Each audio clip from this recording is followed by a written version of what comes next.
একজনও দাঁড়ায় থাকো না, একজন। আমার কথা শুনেন, যদি মনে করেন 1 মিনিট শুনবেন তো বসে শুনেন। যদি মনে করেন হুজুর আমি 10 মিনিট ওয়াজ শুনি, তাহলেও বসে শুনেন। আল্লাহর কথা বসে শোনা এটা আদব।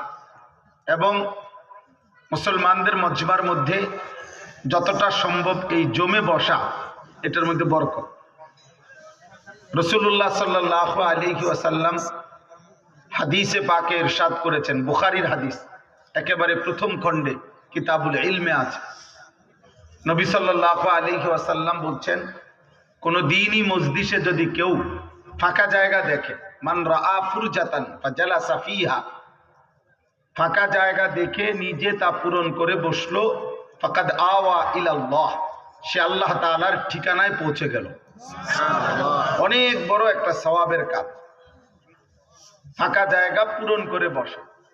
এই জন্য আমরা প্রত্যেকে যে দুঃসম্ভব, এই যে ভাই পিছনের তোমরা ছেলেরা, তোমরা যারা পিছনে বসে আছো সামনে আসো। এই যে শুনতেছে না ভাই, মনে নাই জায়গা, আরে ভলান্টিয়ার ভাই ওদেরকে বলো উঠতে হবে। আমার কথা হলো, এই সামনে পিছনে ডানে বামে এখানে যার যখন প্রয়োজন আপনি চলে যাবেন, আমি অনুমতি দিয়ে রাখলাম, কোনো অসুবিধা নাই।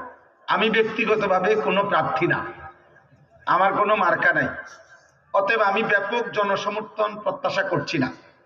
আমি সমর্থন দিয়ে করবো কি, আমার তো ভোট নাই, ভোটে দাঁড়াইছি না আমি। এই জন্য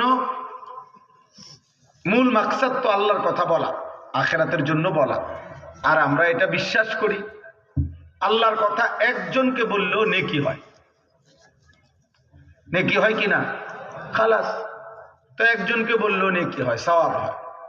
একজন ভাই ওই যে আমাদের কুমিল্লা ইবনে সিনা হসপিটালে চাকরি করে, আব্দুল করিম ওনার নাম, ওই ভাই একা, ওর দাওয়াতে আমি এখানে আসছি। তাই আমি তেমন কাউরে চিনিও না, কিন্তু উনি আমার মাদ্রাসার পাশা কাছাকাছি আমাদের কুমিল্লা শহরে চাকরি করে, বারবার আমার মসজিদে আসে, জুমার নামাজ পড়ে আমার পিছনে, অনেক দিন বলছেন। আমি ঠিক আছে যাবো, অসুবিধা কি, তো এই হিসাবে এখানে আসে। দোস্ত, এই জন্য বললাম প্রত্যেকে যেটুকুই হোক, আলহামদুলিল্লাহ লম্বা সময় আপনারা বয়ান শুনছেন, অতএব যার যখন সুযোগ হয় দরকার হয় আপনি চলে যাবেন, কোনো অসুবিধা নেই। দ্বিতীয় কথা হলো, সবগুলো হাতে ধরা মোবাইল বন্ধ করতে হবে। মোবাইল হাতে ধরে একজনও